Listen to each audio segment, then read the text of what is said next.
primeiros grupos humanos acreditavam que os fenômenos naturais, como a vida, a morte ou mudanças climáticas, eram controlados por forças sobrenaturais, como os deuses e espíritos.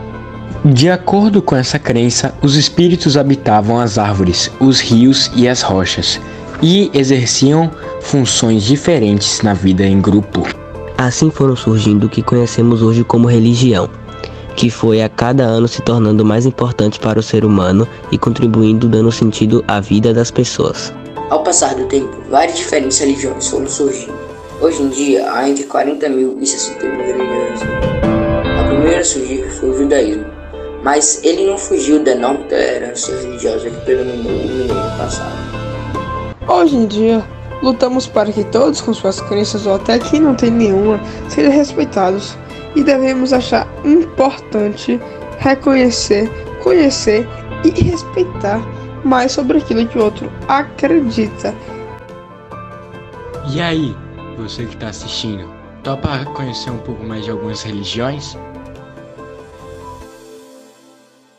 Em que consiste, portanto, a filosofia da nossa religião católica? O que diz a religião católica? É justamente anunciar Jesus Cristo, Deus que se fez homem, que se faz homem. É anunciar um Deus que caminha com o seu povo, que assume também a nossa condição humana e nos mostra o caminho do amor e da misericórdia. Nos leva, desta forma, ao reino dos céus, a anunciar aqui o reino dos céus e a esperar também pela vida eterna, pelos bens futuros. O Espiritismo, ele surgiu na França através do codificador Allan Kardec. Era um educador francês há mais ou menos 150 anos atrás, e ele começou a estudar os fenômenos do Espiritismo através das mesas girantes, onde os espíritos se manifestavam e faziam com que as mesas girassem. E na verdade, Allan Kardec, ele não acreditava nesses fenômenos no início, e isso despertou a curiosidade, e através da ciência, da observação, ele fez esse estudo e codificou o Espiritismo. A filosofia dela vem exatamente dessa consequência, né, de crenças, desse conjunto de crenças de outras religiões e principalmente do amor e da caridade. O meu primeiro contato com a religião católica se deu na minha infância, logo no início da minha vida, onde eu podia ver na igreja próxima à minha casa a celebração das missas, das novenas, da trezena de Santo Antônio, e tudo aquilo me encantava. Toda a liturgia da Igreja Católica sempre me encantou.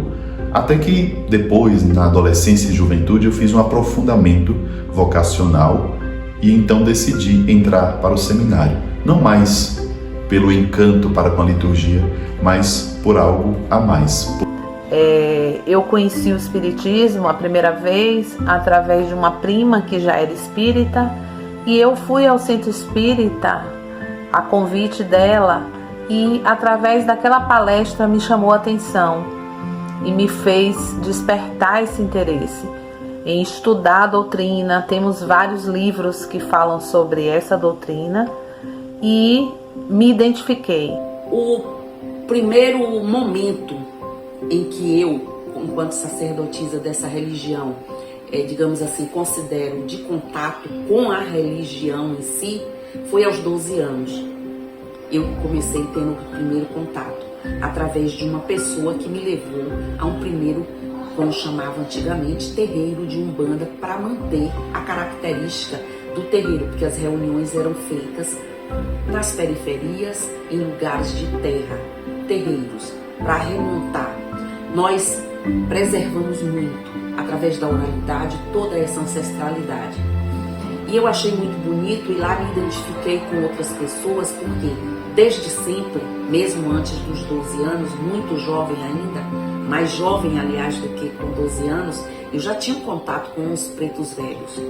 Então, mas o primeiro contato meu, enquanto religião, foi nesse terreiro, e que eu agradeço até hoje por ter tido o direcionamento, a orientação e a valorização de uma religião tão bonita que preza e preserva valores tão importantes.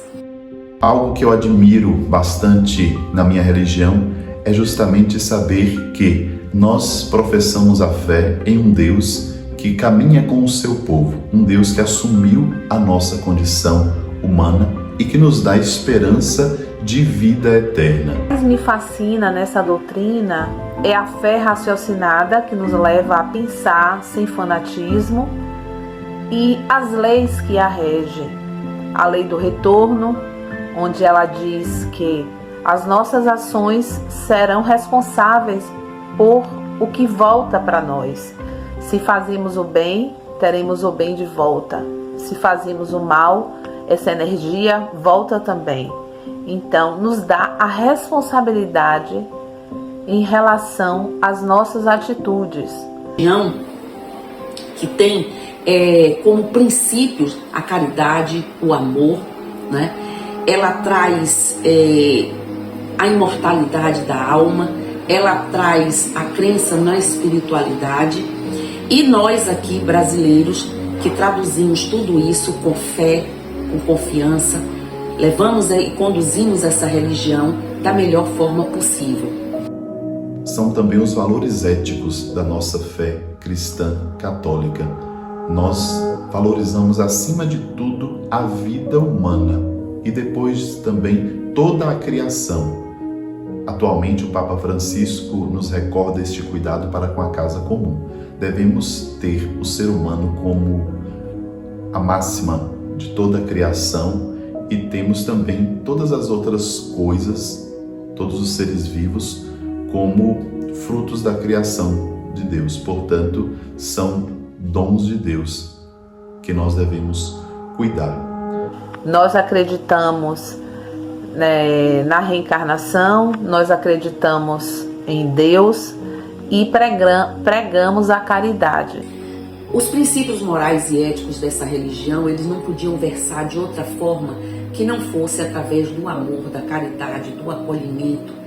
E eu costumo dizer que somos terreiros quilombistas, que vem a ser, são lugares e ambientes onde nós recebemos o povo, a gente que traz essa receptividade, o reconhecimento de ancestralidade, e não deixamos esquecer uma história que poucos contam, que nas escolas não são ensinadas. Histórias que precisam ser mantidas e preservadas para que um dia os gestores públicos, as escolas e as crianças venham a ter orgulho de serem descendentes dos índios, dos negros, dos escravos, dos africanos, descendentes de quem realmente nós somos. Nós encaramos e vemos a vida justamente como dom de Deus. A minha vida é um dom de Deus, a sua vida é um dom de Deus. A vida de todos os seres humanos são dom de Deus, bem como a vida de tudo que existe. É graça de Deus e, portanto, deve ser cuidado por nós. E nós, os seres humanos, somos os cuidadores de toda a vida que existe no planeta Terra e também cuidadores uns dos outros. É o que Jesus também nos ensina. Doutrina fascinante, onde ela não proíbe ninguém de absolutamente nada. Ela apenas nos orienta a viver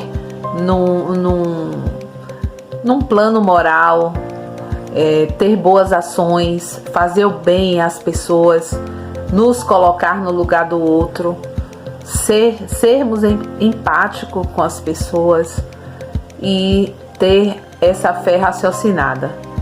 Na vida, acreditamos na vida como uma forma de refazimento e reconstrução.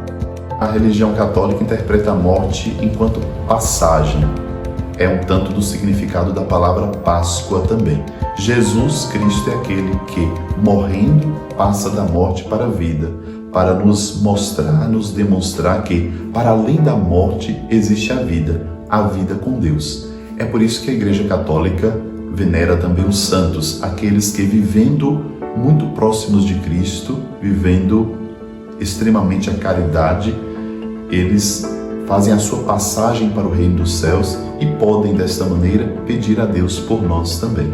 E nós cremos que também os outros nossos irmãos, fazendo esta passagem, têm a possibilidade de ter este contato com o Criador, receber dele o perdão de suas faltas e encontrarem, assim, a paz. E nós cremos também na ressurreição do último dia, quando Cristo reunirá nós todos. Portanto, a morte para a Igreja Católica é o encerramento desta nossa peregrinação na Terra e é também a abertura para a vida eterna, para a vida com Deus. Vida com Deus que nós já iniciamos aqui, nesta Terra. É também um tanto do sentido da nossa fé, já buscarmos a salvação aqui. E o que é essa salvação que tanto se ouve, tanto nós falamos? É justamente vida próxima de Deus, cumprindo assim o efeito da religião, que é de nos ligar a Deus, ao nosso Criador, a criatura que deve estar unida ao Criador. O Espiritismo, ele surge para nos ensinar que a morte não é o fim de tudo, que quando a gente desencarna, o que morre é o corpo físico, o espírito ele é imortal e ele vai para outro plano e depois vai haver a reencarnação. Estamos que a morte não é o fim, a morte é a passagem rápida para o mundo espiritual, o retorno para outras oportunidades.